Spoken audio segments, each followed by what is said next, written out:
Bismillahirrahmanirrahim.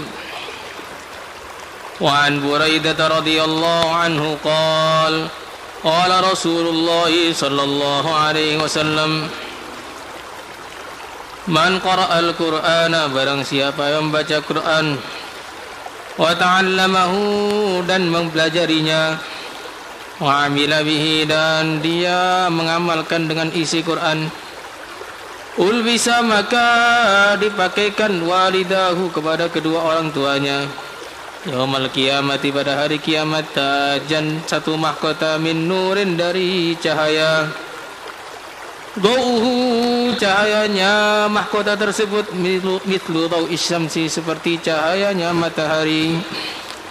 Wa yuksa, dan dipakaikan waridahu, kedua orang tuanya, hullataini, dua pakaian setelan, la takumu, yang tidak seharga, lahuma, bagi kedua perkara tersebut, ad-dunya, dunia, maksudnya lebih mahal dari dunia dan segala isinya. Wayakulani, maka kedua orang tuanya mengatakan, bima, dengan sebab apa, usina, kami dipakaikan hadza, mahkota dan pakaian ini. Wayuqalu, maka dijawab, bi ahdi waladikuma al-Qur'an, karena sebab anak kalian mempelajari Al-Qur'an. Rawahul Hakim wa qala sahihun ala syarti Muslim. Jadi di dalam hadis ini ada beberapa pelajaran penting. Yang pertama, kita akan mendapatkan pahala yang begitu istimewa tadi dengan syarat membaca Al-Quran, kemudian mempelajari maknanya, kemudian mengamalkan isinya. Jadi ada 3 haknya Quran di sini. Jadi haknya dibaca, kemudian dipelajari. Jadi bukan hanya menghafalkan Quran, tetapi tidak tahu isinya sama sekali, maka itu bukanlah bagian dari sunnah. Akan disebutkan dalam Syarah Sunan Abu Dawud miliknya Imam Ibnu Ruslan, bahwasanya menghafalkan Quran tanpa mempelajari isinya Al-Quran atau mempelajari maknanya Al-Quran, itu bagian dari bid'ah. Di pondok kita tidak ada tahfidz khusus, tidak ada. Orang pagi suruh hafalkan Quran, kemudian siang suruh mempelajari maknanya Quran. Biar apa? Biar mengikuti sunnahnya para sahabat ketika belajar Quran kepada baginda Rasulullah sallallahu alaihi wasallam. Mereka menghafalkan Al-Quran sekaligus mempelajari maknanya. Maka sebagian ada yang protes, itu coba kalau seandainya tahfidz khusus saja nanti bisa hafal. Kalau walaupun tahfidz khusus saja, kalau otak nggak hafal, ya nggak hafal saja. Walaupun tahfidnya cuma pagi, kemudian siang belajar di dia, kalau memang otak lancar dan mau belajar, ya akhirnya ya 3 tahun sudah bisa kubro. Kalau enggak ya 8 tahun ya baru 4 juz.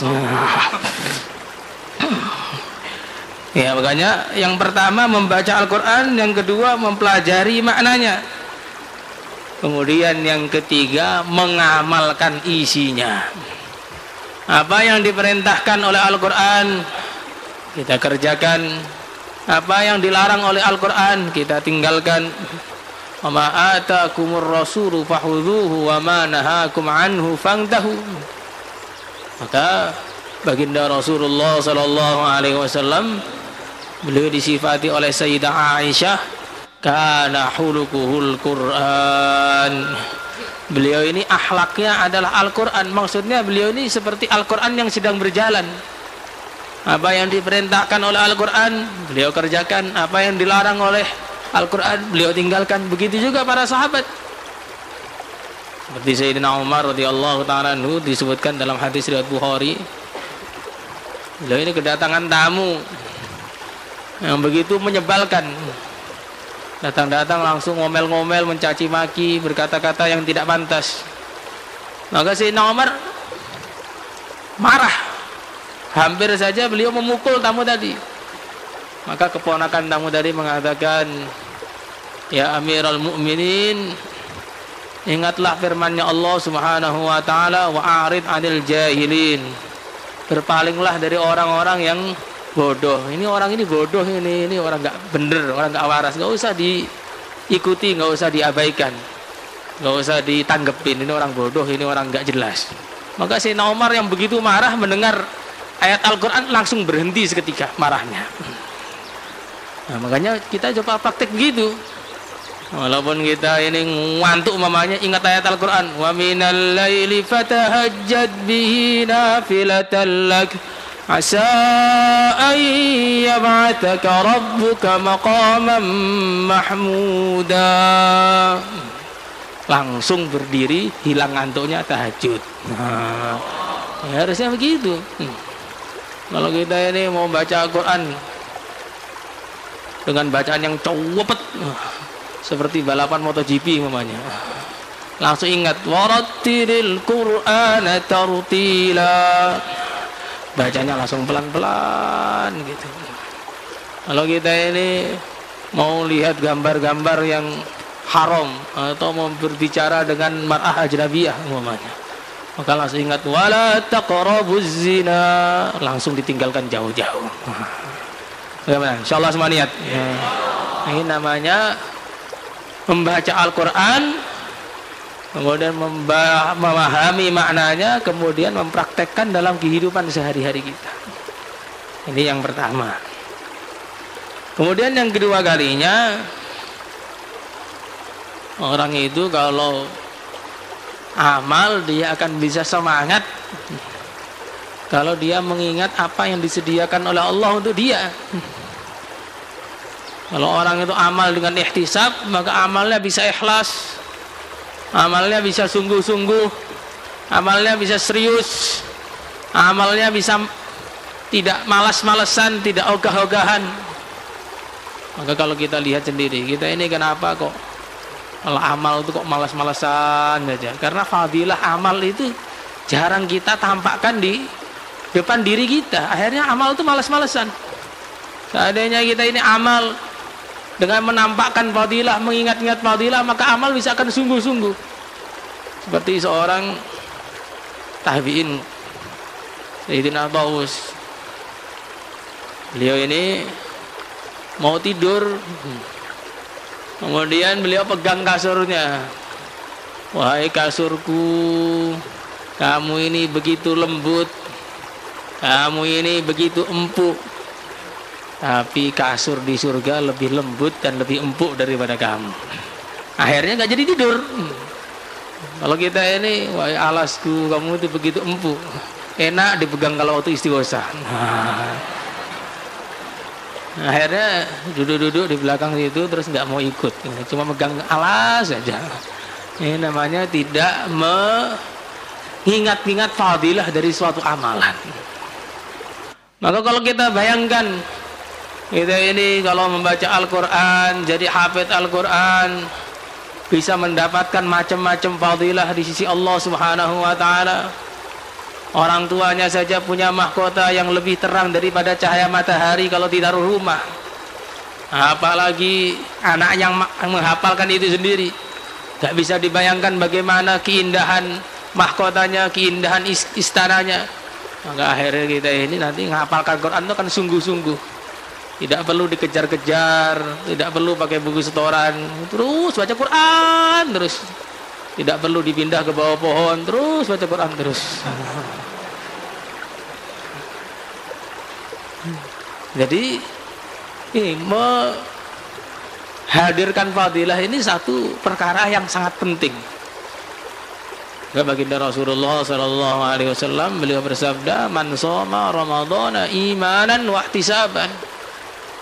Orang berpuasa Ramadan imanan wa ihtisaban, dan karena mencari pahala.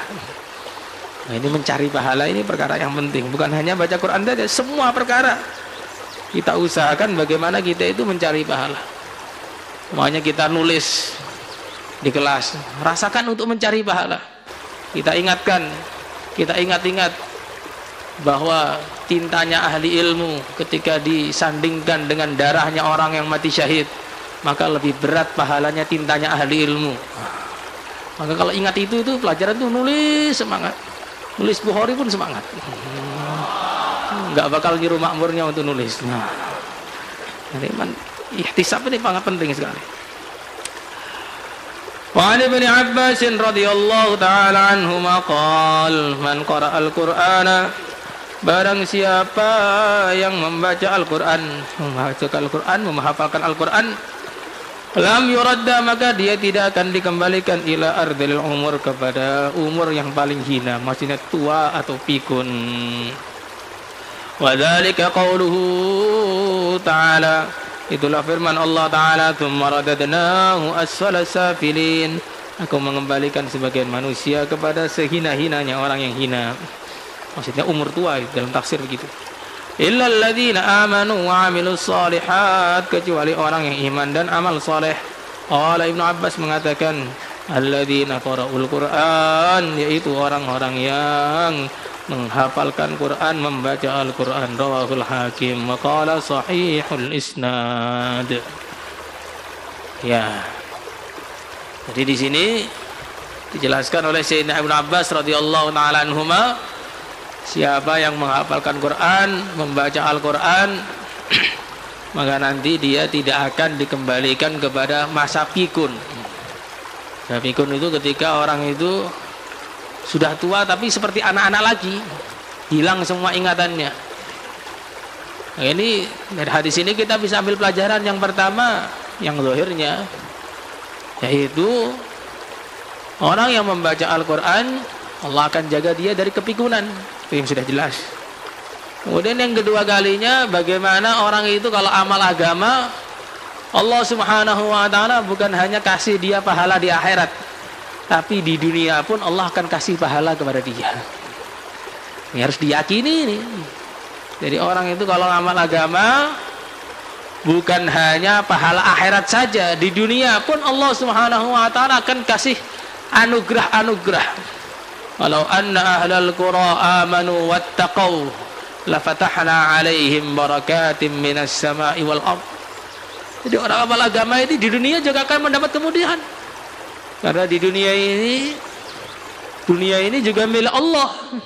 Dunia ini dalam pengaturan Allah. Maka tidak mungkin ada orang yang taat kepada Allah kemudian disia-siakan oleh Allah. Harus yakin ini. Sebagaimana kata-katanya Sayyidatina Hajar radhiyallahu taala anha kepada Nabi Ibrahim alaihi salatu wassalam, ketika beliau ditinggalkan di tengah-tengah padang pasir, tidak ada manusia, tidak ada tumbuhan, tidak ada mata air. Maka beliau bertanya kepada Nabi Ibrahim, hal amarakallahu bihada ya sayyidi, apakah Allah memerintah engkau untuk berbuat seperti ini, meninggalkan kami di sini? Maka Nabi Ibrahim mengatakan ya, atau sebagian mengatakan hanya berisyarat saja, ya. Kemudian Sayyidah Hajar mengatakan, idzan la yudayyi'una, kalau memang ini perintah Allah, Allah pasti tidak akan menyia-nyiakan kami. Jadi kamu rasakan, saya ini amal agama, saya ini baca Quran, belajar Al-Quran, mencari ilmu agama ini karena perintah Allah. Karena ini perintah Allah, maka Allah tidak mungkin menyia-nyiakan kami. Allah tidak mungkin menyia-nyiakan saya, tidak mungkin tidak memberi makan saya. Kalau saya punya pemahaman bahwasanya kalau saya taat kepada Allah, kemudian saya nggak dikasih makan oleh Allah, maka ini betul-betul pemahaman yang bodoh. Ini betul-betul perkara yang berbahaya. Karena ini namanya suudzon kepada Allah. Dan termasuk dosa yang paling besar adalah suudzon kepada Allah, itu dosa yang paling besar. Dosa kepada manusia, suudzon kepada manusia saja sudah dosa besar, bagaimana suudzon kepada pencipta manusia. Dan orang yang punya pemahaman bahwa ngaji saja tidak cukup, wirid saja tidak cukup, belajar ilmu agama saja tidak cukup, kalau belum saya dapat gelar S1, S2, S3, belum kerja maka Allah nggak akan ngasih makan saya. Wah, ini betul-betul orang yang suudzon kepada Allah. Orang-orang yang hari-hari maksiat kepada Allah, bahkan hari-hari menentang Allah, orang-orang kafir, mereka di dunia ini masih dikasih makan oleh Allah. Masa orang yang iman, hari-hari baca Quran, hari-hari baca sholawat, hari-hari belajar ilmu, hari-hari sholat, kemudian nggak dikasih makan oleh Allah? Nah, ini pemahaman yang seperti itu harus kita buang jauh-jauh. Maka kita yakini bahwa kita ini ngamalkan agama, pelajari ilmu agama, sungguh-sungguh takwa kepada Allah Subhanahu wa taala, maka Allah akan ngasih keberkahan kepada kita di dunia ini sebelum di akhirat, karena memang dunia ini juga milik Allah. Bukan dunia ini miliknya orang kafir, miliknya Amerika, miliknya Rusia, miliknya Cina, bukan. Dunia ini milik Allah, yang lain itu hanya merasa punya saja. Merasa punya ini, merasa punya itu. Nanti tiba-tiba datang malaikat Israel langsung ngajari 1 detik, lupa ajari. Semua bukan milik kamu, mata bukan milik kamu, rumah bukan milik kamu, badan bukan milik kamu, semua milik Allah. Nah, makanya kita harus yakin seperti ini, biar ngamalkan agamanya bisa sungguh-sungguh, ngajinya bisa sampai tahassus. Insyaallah semuanya. Wa an Abdullah bin Amr bin al-As radhiyallahu ta'ala anhuma qala Rasulullah sallallahu alaihi wasallam, yuqalu akan diucapkan li sahibil Quran, bagi orang yang hafal Quran, iqra, bacalah, warqa, dan naiklah, warattil, dan bacalah dengan tartil, kama kunta turattilu fid dunya, sebagaimana engkau membaca dengan tartil di dunia. Nah, inna manzilaka, karena sungguhnya derajat engkau, inda akhiri ayatin, di akhir adalah di sisi akhir ayat, taqra'uha, yang engkau membacanya. Rawahu Abu Dawud wa Ibnu Majah wa Ibnu Hibban wa Tirmidzi wa qala haditsun hasanun sahih. Qala Abu Sulaiman Al-Khattabi fi Ma'alimis Sunan, telah datang bil athari, dalam athar itu hadis, anna adada ayil Qur'ani, bahwasanya jumlahnya ayat Quran, ala qadri darajil jannati, sesuai dengan jumlah derajat-derajat di surga.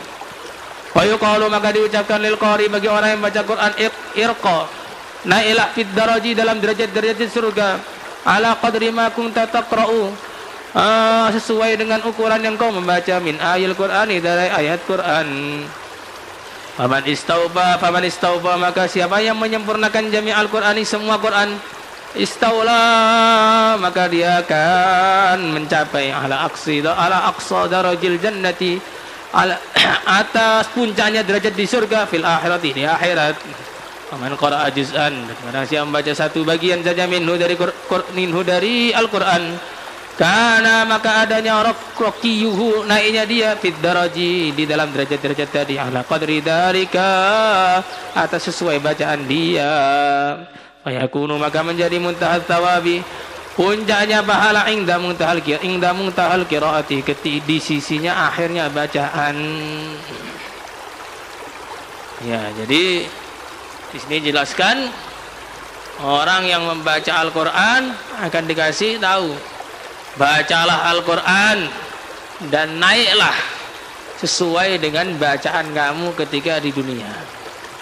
Maka orang yang bacanya 6.000 ayat dengan bacanya 6.001 ayat, nanti derajatnya di akhirat beda.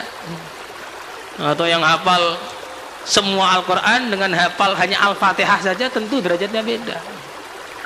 Maka beruntunglah orang yang jadi hafid Al-Quran. Semoga termasuk kita semua. Jadi penting sekali. Jadi ini di sini harus jadi pelecut bagi kita untuk lebih sungguh-sungguh lagi dalam menghafalkan Quran. Yang masih malas-malasan itu harus lebih sungguh-sungguh lagi, apalagi yang belum ada niat untuk menghafal. Kenapa kamu nggak belajar Quran, nggak menghafalkan Quran, nggak belajar Al-Quran? Pak, saya bukan jurusannya. Al-Quran itu jurusan untuk masuk surga. Nah, kalau kamu nggak jurusan Al-Quran, berarti nggak bisa masuk surga dong nanti jadinya. Nah, ayat ini harus jadi pelecut bagi kita bagaimana lebih sungguh-sungguh lagi menghafalkan Al-Quran.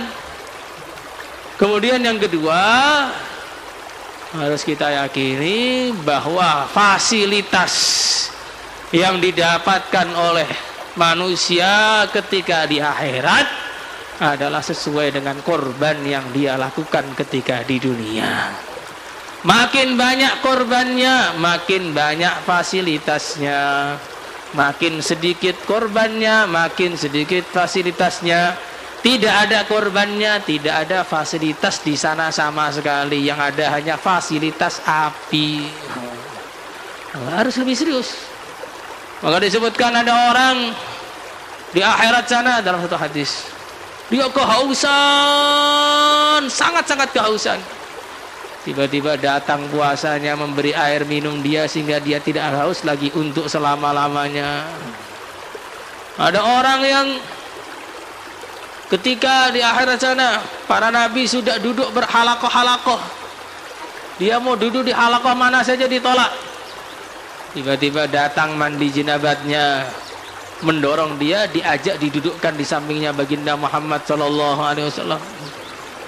Ada orang yang sudah hampir jatuh ke neraka, tiba-tiba datang air mata dia ketika di dunia, mengangkatnya langsung masuk surga. Ada orang yang ketika di Sirat dia bergetar, gak bisa jalan, saking mengerikannya. Tiba-tiba datang husnudonnya kepada Allah ketika di dunia, getarnya langsung hilang, langsung berjalan ke surga. Ada orang di sana tuh kadang-kadang jalan, kadang-kadang jatuh, kadang-kadang merangkak. Datang bacaan sholawatnya ketika di dunia, maka dia langsung berdiri tegak, berjalan menuju surga. Allahumma shalli ala sayyidina Muhammad. Jadi artinya itu, orang itu kalau punya banyak amalan, nanti di akhirat banyak penyelamatnya. Ada orang karena amalannya buruk di dunia, dia didekatkan dengan api neraka, begitu dekat sekali, sampai akhirnya dia melindungi wajahnya dengan tangan dari serpihan-serpihan api neraka. Tiba-tiba sodakohnya datang, menutup dia dari api neraka, dan langsung di atas kepalanya dikasih naungan. Jadi artinya kalau orang itu banyak amalan, banyak fasilitas, berani korban lebih ketika di dunia, maka akan dapat fasilitas lebih ketika di akhirat. Tapi kalau di dunia ini tahajud juga tidak, wiridan juga tidak, baca Quran juga tidak, sedekah juga tidak, nah, semua tidak, maksiatnya saja yang jalan. Maka nanti di akhirat ya akhirnya kebaikan-kebaikan tadi akan hilang dari dia. Sebagaimana disebutkan dalam satu hadis, ada orang di surga yang bagian bawah, tiba-tiba melihat orang-orang yang di surga bagian atas itu naik kuda terbang. Kudanya begitu istimewa, pelananya dari emas, kemudian tali kekangnya dari perak, dan macam-macam hiasan-hiasan yang begitu mewah di situ. Maka orang-orang tadi bertanya, ya Allah, kenapa orang-orang ini begitu hebat, punya kendaraan yang hebat, ini ahli surga ini? Maka dijawab, mungkin malaikat atau langsung Allah langsung dijawab, itu disebabkan dulu orang-orang yang naik kuda itu di dunia mereka sering puasa, sedangkan kamu hanya sibuk makan saja. Kemudian orang-orang ini di dunia mereka ketika malam tahajud, sedangkan kamu tidur saja di gang. Tambahan sendiri itu. Kemudian orang-orang tadi di dunia mereka sibuk berjuang, sedangkan kamu sibuk di rumah nggak mau berjuang. Jadi perbedaan amal akan memberikan perbedaan fasilitas ketika di akhirat. Dan derajat di surga itu begitu tinggi sekali, tidak sama dengan perbedaan derajat ketika di dunia. Disebutkan dalam satu hadis, orang yang derajat di surga itu derajat satu dengan derajat yang lain, orang bawah melihat orang yang atas, itu diibaratkan seperti kita di dunia melihat bintang kejora di langit yang jauh sana, jauh sekali. Maka suatu ketika orang-orang yang di surga bawah itu sedang duduk-duduk, tiba-tiba ada cahaya yang begitu terang sekali menerangi surga yang sudah terang. Ibaratnya di sini udah ada lampu, tiba-tiba ada matahari masuk masjid, terang sekali. Maka orang-orang ini kaget, ini cahaya apa ini? Oh, ini cahaya karena ahli surga yang atas sedang buka jendela lagi nengok ke bawah. Jadi cahayanya itu menerangi surga yang sudah terang. Bayangkan bagaimana itu. Semoga kita termasuk yang atas.